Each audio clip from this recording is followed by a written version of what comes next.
Market இறங்கிட்டு இருக்கும்போது எந்த நியூஸை கேட்டாலும் பயமாக தான் இருக்கும். எல்லாரும் இன்னும் இறங்குன்னு தான் சொல்லுவாங்க, ஏறும்னு சொல்லவே மாட்டாங்க. இங்கேருந்து இன்னும் இறங்கலாம், இன்னும் 10% இறங்கலாம், இந்த மாதிரி தான் கண்டினியூஸாக நியூஸஸ் வந்துட்டுருக்கும். எல்லா அனலிஸ்ட்டும் இப்போ சொல்கிறது நிஃப்டி 22,000லேருந்து 20,000க்கோ இல்லை 18,000க்கோ போகிறதுக்கு வாய்ப்பு இருக்குது. அப்படி அங்கே போகும்போது நம்ம இன்வெஸ்ட் பண்ணுறதுக்கு ரெடியாக இருக்கணும் அப்படின்னு தான் எந்த அனலிஸ்ட்டை கேட்டாலும் நீங்கள் சொல்லுவாங்க.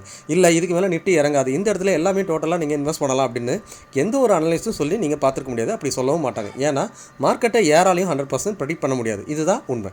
இதுவே இந்த வருஷம் 2026 ஆரம்பிக்கும் போது நம்ம பங்குச்சந்தை பார்த்தீங்கன்னா நிஃப்டி 50 26,000 உச்சத்தில் இருந்துச்சு.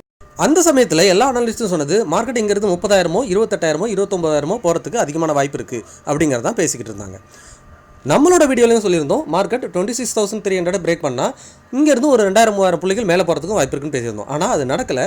நேர்மாறாக மார்க்கெட் வந்து பாட்டமில் பிரேக் அவுட் ஆகிடுச்சு. 24,300 பிரேக் பண்ணிவிட்டு கீழ் நோக்கி 2,000 புள்ளிகள் மூவ் ஆகிடுச்சு.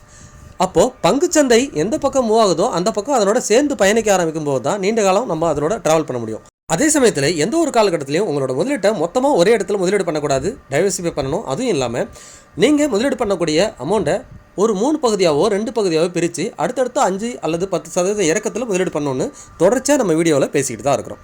அப்படி இருந்தீங்கன்னா கட்டாயமாக இப்போ இந்த ஒரு ஃபாலில் நீங்கள் திரும்பவும் ஆவரேஜ் பண்ணுறதுக்கோ இல்லை உங்களோட முதலீட்டை இன்க்ரீஸ் பண்ணுறதுக்கோ ஆரம்பிச்சிருப்பீங்க.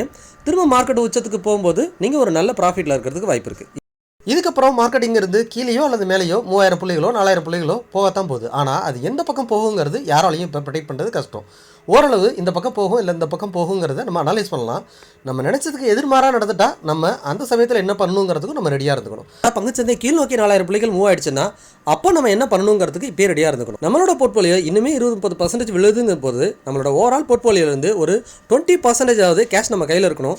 அடுத்து நிஃப்டி ஒவ்வொரு 1000 புள்ளிகள் இறங்கும் போது நம்ம முதலீடு பண்ண ஆரம்பிக்கலாம். இதெல்லாம் பண்ணணும்னா பங்குச்சந்தை எந்த அளவுக்கு விழறதுக்கு வாய்ப்பு இருக்குங்கிறத ஓரளவுக்கு நம்ம கணிச்சு வச்சுருந்தோம்னா அந்த பாட்டம் வந்தால் கூட நம்ம கடைசி வரைக்கும் முதலீடு பண்ணிகிட்டே இருந்திருக்கலாம். இந்த வீடியோட தொடர்ச்சி முழுமையாக பார்க்கணுன்னா நம்மளோட பண முதலீடு யூடியூப் சேனலை ஃபாலோ பண்ணுங்கள்.